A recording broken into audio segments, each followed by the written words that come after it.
खबर शाहपुरा भिटोनी से, जहां डीएपी यूरिया की किल्लत और कालाबाजारी के आरोप से किसानों में आक्रोश। क्षेत्र में डीएपी और यूरिया की किल्लत को लेकर किसानों की परेशानी लगातार बढ़ती जा रही है। किसानों ने खाद की कालाबाजारी किए जाने के गंभीर आरोप लगाए। किसानों का कहना है कि सुबह 8 बजे से टोकन के लिए लाइन में लगने के बाद जब वे खाद लेने गोदाम पहुंचते हैं तो कर्मचारियों द्वारा माल खत्म होने की बात कह दी जाती है। किसानों का कहना है कि यदि डीएपी और यूरिया भरपूर मात्रा में आ रही है तो फिर उन्हें खाद क्यों नहीं दी जा रही। किसानों ने आरोप लगाया कि गोदाम में खाद उपलब्ध नहीं होने की बात कही जाती है, जबकि वही खाद बाजार में कथित तौर पर ब्लैक में ऊंचे दामों पर मिल रहे हैं। किसानों के मुताबिक गोदाम की कीमत से करीब 500 से 600 रुपए अधिक में बाजार में खाद बेची जा रही है। किसानों के अनुसार बीते दिनों 3 ट्रक डीएपी आने की जानकारी थी, बावजूद इसके मांग के अनुरूप किसानों को खाद उपलब्ध नहीं कराई गई। किसानों का आरोप है कि पिछले करीब 10 दिनों से वे खाद के लिए परेशान हैं और अपना काम धंधा छोड़कर रोजाना घंटों लाइन में लगने को मजबूर।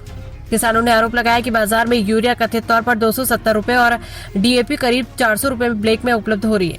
किसानों का सवाल है कि यदि गोदाम में खाद खत्म हो गई तो बाजार में खाद कहां से पहुंच रही है। किसानों की शिकायत और बढ़ते आक्रोश की जानकारी मिलने पर एसडीएम मदन सिंह रघुवंशी गोदाम पहुंचे और मौके का निरीक्षण किया।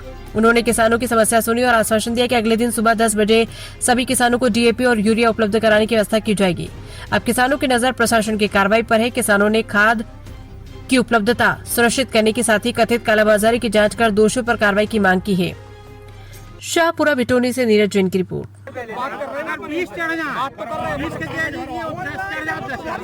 ये व्यवस्था देना पड़े सरकार को। आप लोगों ने बताया नहीं सर, टोकन अभी कटे हैं सर। आप तो जो मशीन पे चढ़ाते हैं नियम था वो सर, जो आदमी मशीन पे चढ़ा उससे पूछो आप कितनी देर में लोड कर ले। वो कहते हैं हम 15 मिनट में लोड तो अभी करेगा, लेकिन तो ठीक है, सरकार ने नियम बना बट गई, आज सब होगा। अरे हमारे सामने